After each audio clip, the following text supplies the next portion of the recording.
private sector business issues. And I would say here, the GST, with the discussion that will be ending by this COP, had already delivered what it required toward the next GST. The reflection of that is going to be in two major stops. One, on finance and means of implementation, that will be the subject of next year's COP. So far, we don't have an identified place for it, but there is a mechanism hosted by UniteActDeliver, and we have a presidency that is continuing, so which is the UE presidency, so to deliver on this part on the finance as recommended as part of the means of implementation. I can't emphasize more the importance of finance, and we need to go beyond the 100 billion, which is actually the mandate of next year's COP, is to identify not just the new 100 billion, will it be 500 billion, will it be a trillion, will not identify just that it's a changing world. When we agreed on that in 2009, it was different from the world that we're living in with many emerging players, but actually, it's in the core of accountability.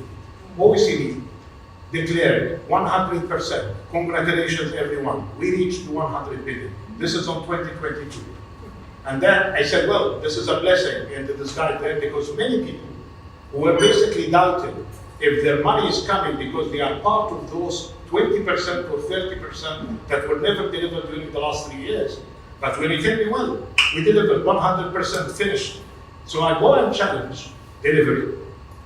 I will go and challenge the standards and the methodology of accounting those beings of the 100 billion. And that will open not just the gaps and how they are going to be funded, but exactly are we talking about gifts, grants, loans, commercial, concessional, or otherwise. Now the system that we have is basically getting everything that is being thrown from the global north to the global south as being accounted as part of bridging the gaps. This is one area that has the public and private accountability combined, and that needs really to be changed. Because I can tell you from the exercise of the Green Climate Fund, the current model with its generous assumption on financing transition, just, I hope, unjust as it happens today, if it is about just transition, we need a completely different model of finance, or we're going to be talking forever about widening gaps and frustration of the impact of this, which is basically with sacrifices of lives and livelihoods. And the final part is basically the bigger accountability when it comes to government. I would really, without complicating matters further, I'm not really wearing one of the standard pins of the COPs that I've been attending. It's all of the SDGs simply were created, the Sustainable Development Goals, because climate action is part of the SDGs, is number 13. The work on energy and mitigation is SDG 7. The work on water management and food is SDG 6 and SDG 2.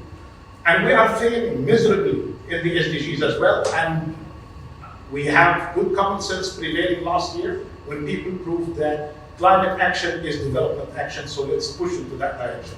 And this year, my good sister, Razan Mubarak, the champion from the UE, brought biodiversity and nature. All of them are coming with their own pledges and implicit accountability framework. But what we need really, just being raised an hour ago, that we are in rooms that always have these kind of generous assumptions about the missing party that is going to be doing the work. You have a group of governments discussing among themselves how to bridge gaps of knowledge, finance, and they say, well, private sector will do that. Think tanks and research centers and universities are going to take care of the R&D and research. And then we say, well, goodbye, and then we'll meet next year. And those guys are not in the room sufficiently to negotiate what they do. You go and the private sector is no better. Private sector will say, well, we'll do 1, 2, 3, 4, 5, assuming that the government is going to pave the road, a better rule of law, governance, transparency, and disclosure. And who is the victim of all of that? Basically, the common people who have their trust in governments elected to have advice. And they have their trust in the assumption of that the business sector, with their mighty opportunities and resources available, can really solve that because they have a share of the table. By saying that, I think we need a complete different philosophy based on what we have in order to fix not just climate action agenda, but what is not less of importance to it, which are basically dealing with the compromise that we had in the well-being of people, in their education, in their health and poverty. Thanks very much, Dr. Mahmoud.